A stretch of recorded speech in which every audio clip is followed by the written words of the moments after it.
And not only that, I'm thinking along the lines of what we discussed with Gunnar with running the Amtrak rail from Chicago to Iowa City through Des Moines and then all the way to Omaha would be another way to jumpstart the Green Deal program here, not just in the Des Moines area, but actually it would be an interstate program for the entire state of Iowa.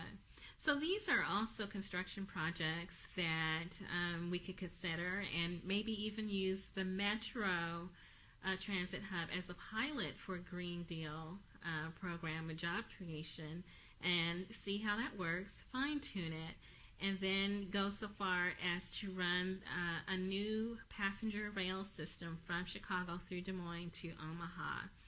And we do have a track. We do have a track that's used for freight. It runs through the downtown area, so the track exists. It might just take retrofitting or maintenance or upgrading or other expenditures to make it ready for rail. So in general, I am for the Green New Deal, the possibility. It does require the leadership of a strong governor, whoever that will be after November 2nd.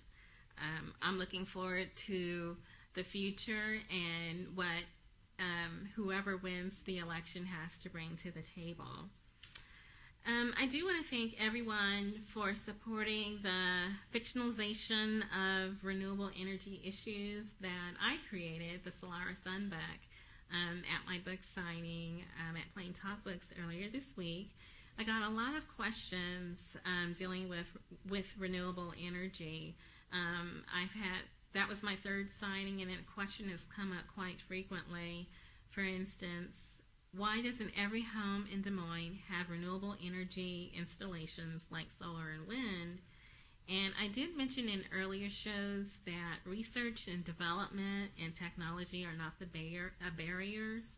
The research has been done, it has been developed, and the technology is proven to work.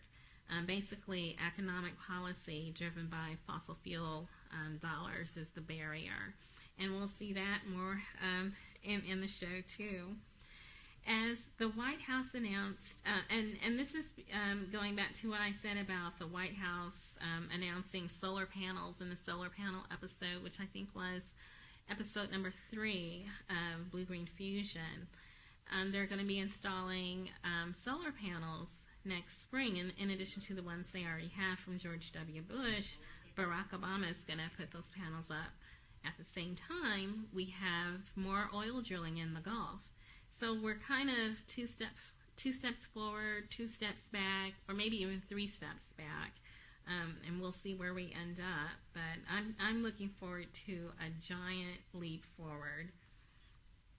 But anyway, my speculation is that fossil fuel dependency will end the same way legalized slavery and prohibition ended. The people are going to rise up to lead. These are extreme statements, and I think I'm using extreme examples because the Green New Deal is a revolutionary concept. It's not a simple back and forth. It's actually a giant leap forward, which is kind of scary for some, but we'll see. This is what that big government, as people call it, did not give people physical and social and cultural freedom in terms of slavery and prohibition. The people actually agitated and destabilized their societies until big government had no choice but to get in front of the issues that came up during that social turmoil. And the reason why that happened is eventually the government does have to lead on issues regardless of what people do. That's why we have a government. Their role is to provide legislative guidance, regulations, and policies in order to restabilize what the society becomes after the people decide either social or economic or even religious reform is needed. government does have to step in to regulate the new society. And I say this because, and I use slavery and prohibition as examples because they're very vivid issues. Slaves escaped to freedom.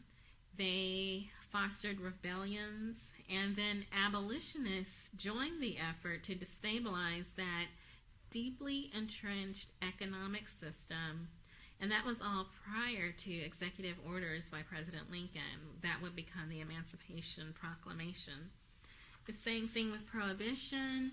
The United States renounced prohibition, but not just because it wanted to. It had to do it because it was unenforceable, and prohibition nearly destroyed our society. That was because of the rise of organized criminal activity.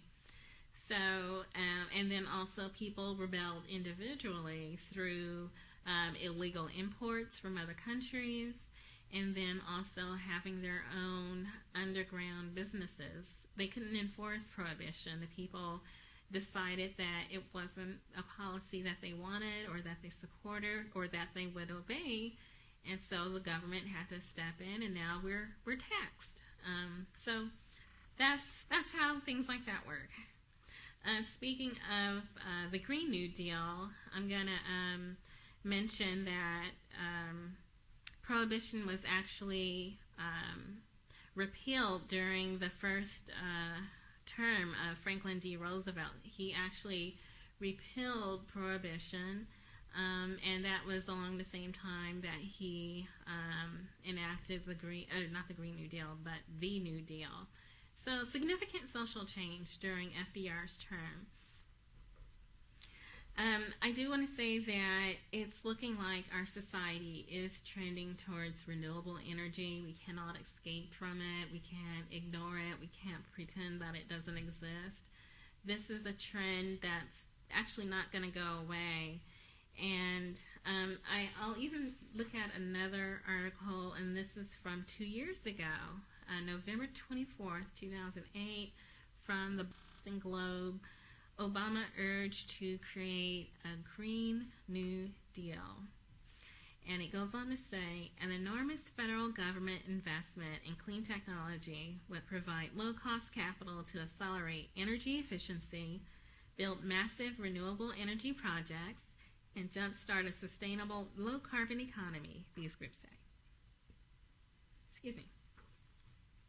Such a Green New Deal, woven into the economic stimulus package being crafted for early next year, which at this point has already been done, but it still bears mentioning, could create millions of government-subsidized jobs and build a new energy infrastructure.